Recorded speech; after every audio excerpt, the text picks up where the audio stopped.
Obviously, Texas is still recovering from that crazy ice storm that happened. All businesses are still trying to catch up.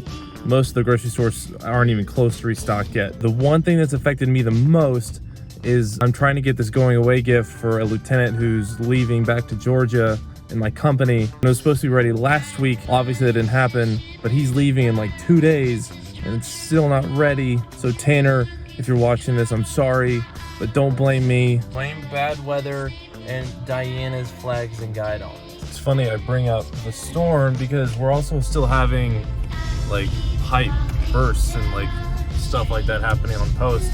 And the building that the Brits are in apparently just had like this huge leak. And I'm going to go check to see how many sandbags I can spare so that they can like try to fix the something. They're asking for 1,000. I definitely don't have 1,000. I don't even know where they get enough material to fill 1,000 sandbags, but hey, you know, that's on them.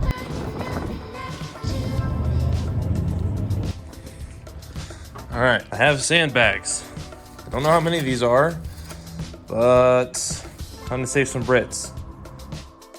Okay, just kidding. Operation Save the Brits was canceled. Apparently we don't have enough to spare, so I'm sorry, Brits. You're just gonna have to keep your feet a little wet.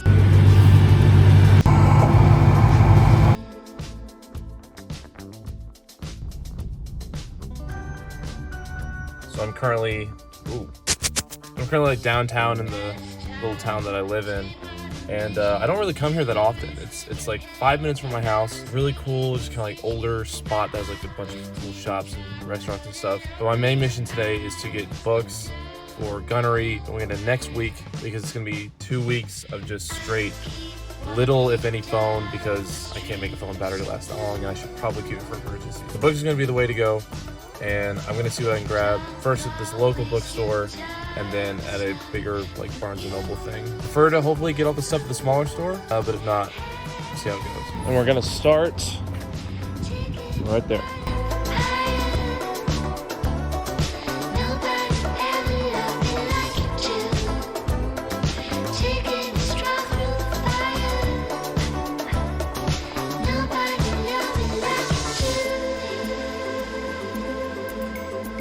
I got 3 books. They're the kind of books that I need to read eventually, but they aren't on my list right now, so I just go ahead and got them. The first one was At Home by Bill Bryson. Bill Bryson is one of my favorite authors. His book, The Life and Times of the Thunderbolt Kid, I've read probably 5 times, and it really made me fall in love with reading. So anything he writes, I always try to pick up. All of his stuff has been amazing.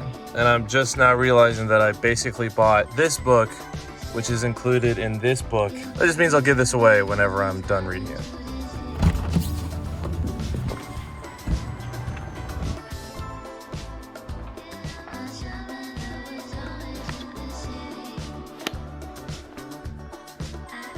So I ended up picking 2 more books up at Barnes & Noble. The first one being Discipline and Punish by Foucault, and the second one called Hidden Springs by Mark Solms. This one I never heard about. I just saw the print and it looked interesting. This I've been meaning. Now I know I already made a video about the books I read and why I read what I do, but I was reminded while I was looking for the section in the store that I wanted to go to, I passed by the self-help section, which I've already mentioned I hate, and seeing the self-help section prompted me to put this on my Instagram, which I further refined with this post. And this author and these kinds of books are, I think, the worst type of self-help books you can possibly get. And you might be thinking, well, Justin, is it wrong to want to improve yourself and to further your worldview and maybe take in other perspectives? Of course not. That's a fantastic thing to do. And you could also argue, Justin, wouldn't it be a good thing to let 99% of the things are in the world fall off by the wayside and only focus on a few important things, also known as just generally not giving a fuck? Yes, that is also important,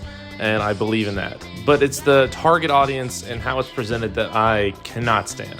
Like I said, the people who like those kinds of books are the same ones who complain that they had to learn about algebra in high school and say things like adulting and I did a thing today. Saying those things out loud just gave me heartburn. And I want to just bring attention to that first phrase. Like, I hear all the time from people my age, like, complaining about what we learned while we were in grade school and high school. Like, people my age, since we're all just neck deep in the throes of adulthood, are always saying, like, oh, I'm glad I learned the Pythagorean theorem and not how to change my tire. Or like the classic meme you see everywhere. I don't know how to do my taxes, but at least I know the mitochondria is the powerhouse of the cell. Like, these jokes that you don't learn how to do practical things, but you learn things you quote unquote will never use ever again and aren't important. And I hate this. Your parents figured out how to do taxes without the internet. You're gonna do fine. Heaven forbid you figure out how the world operates and the things around you and why certain things happen and certain things don't. Why certain things make sense and others don't. Like, you can watch a 5-minute YouTube video on how to change your tire. That doesn't need to be the semester in class, okay? It's an incredibly closed-minded thing, and whenever I hear it, I cringe. It's just the denial that there is an entire world out there that's not just paying the government money for taxes and then worrying about like what's coming up on Disney Plus or something. I'm gonna stop the rant here because I feel like I should probably make an entire video on this and get a little bit more in depth and more refined with what I'm trying to say. So look forward to that. On that note, subscribe if you haven't. Follow me on Instagram for the other half of the content that I post. It's a little bit more military related. And thanks for watching.